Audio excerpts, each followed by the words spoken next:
رمضان کے آخری دن چل رہے ہیں۔ بہت سے گھروں میں عید کی تیاری شروع ہو چکی ہوگی، نئے کپڑے، نئے جوتے، عید کی شاپنگ اور گھر کی صاف صفائی وغیرہ۔ لیکن ذرا سوچیے، کچھ گھر ایسے بھی ہو سکتے ہیں جہاں شاید عید کی تیاری نہ ہو رہی ہو، جہاں کسی ماں کو یہ فکر ہو کہ بچوں کے لیے عید کے دن کھانا کیسے آئے گا۔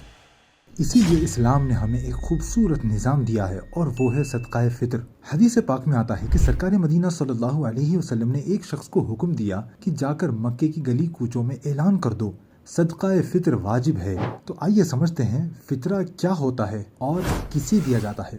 فطرہ اسلام میں ایک ایسی چیریٹی ہے جو عید سے پہلے دینا ضروری ہے، تاکہ ضرورت مند لوگ بھی عید کی خوشی میں شریک ہو سکیں۔ صدقہ فطر ادا کرنے کا افضل وقت تو یہی ہے کہ عید کے دن صبح صادق کے بعد اور عید کی نماز ادا کرنے سے پہلے ادا کر دیا جائے۔ اگر چاند رات یا رمضان مبارک کے کسی بھی دن، بلکہ رمضان شریف سے پہلے بھی اگر کسی نے ادا کر دیا تب بھی فطرہ ادا ہو جاتا ہے، اور ایسا کرنا بالکل جائز ہے، کیونکہ اس کا اصل مقصد یہ ہوتا ہے کہ عید کے دن کوئی بھی غریب یا ضرورت مند خوشی سے محروم نہ رہے۔ اب سوال یہ ہے، فطرہ کس پر واجب ہے؟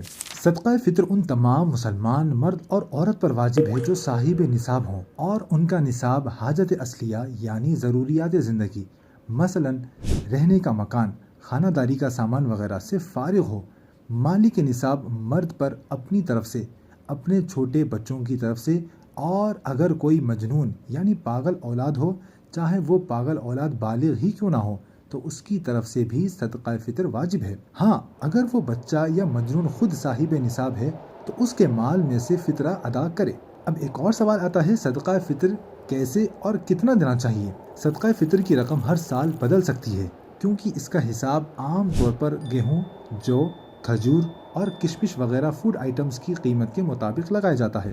دعوت اسلامی انڈیا کے علماء کی رہنمائی کے مطابق ہندوستان میں اس سال صدقہ فطر کی تقریباً رقم یہ ہے: گیہوں 80 روپیز سے لے کر 120 روپے پر پرسن، جو 250 روپیز پر پرسن، کھجور 1200 روپیز پر پرسن، کشمش 1900 روپیز پر پرسن، اجوا کھجور 6000 روپیز پر پرسن۔ یہ ریٹ بیان کی گئی چیزوں کی مختلف بازاری قیمت پر مبنی ہوتی ہیں۔ مختلف شہروں اور علاقوں میں ان چیزوں کی قیمت الگ ہو سکتی ہے، اس لیے جہاں آپ رہتے ہیں وہاں کے مارکیٹ ریٹ کے حساب سے ادا کریں تاکہ کوئی کمی نہ رہے۔ دعوت اسلامی انڈیا ایک نان پروفٹ تنظیم ہے جو پورے ملک کے مسلمانوں کی بھلائی کے لیے کام کرتی ہے، اور جب آپ اپنا فطرہ دعوت اسلامی انڈیا کو کیش یا آن لائن ڈونیٹ کرتے ہیں تو آپ کا دیا ہوا مال صحیح طریقے سے ان لوگوں تک پہنچایا جاتا ہے جو اس کے سب سے زیادہ حقدار ہوتے ہیں۔ فطرہ ادا کرنا ایک اہم ذمہ داری ہونے کے ساتھ ساتھ رمضان کی برکتوں پر شکر ادا کرنے کا ذریعہ بھی ہے، اور یہ مسلمانوں کے درمیان محبت، ہمدردی اور بھائی چارہ پیدا کرتا ہے تاکہ عید کی خوشی ہر گھر تک پہنچ سکے۔ حضرت ابن عباس رضی اللہ تعالی عنہما نے فرمایا، پیارے آقا صلی اللہ تعالی علیہ وآلہ وسلم نے صدقہ فطر مقرر فرمایا تاکہ فضول اور بیہودہ کلام سے روزوں کی طہارت یعنی صفائی ہو جائے، نیز مساکین کی خوراک بھی ہو سکے۔ اسی لیے عید کی نماز سے پہلے اپنا فطرہ ضرور ادا کیجیے تاکہ آپ کی عبادت بھی مکمل ہو اور کسی ضرورت مند کے گھر میں بھی عید کی خوشی پہنچ سکے۔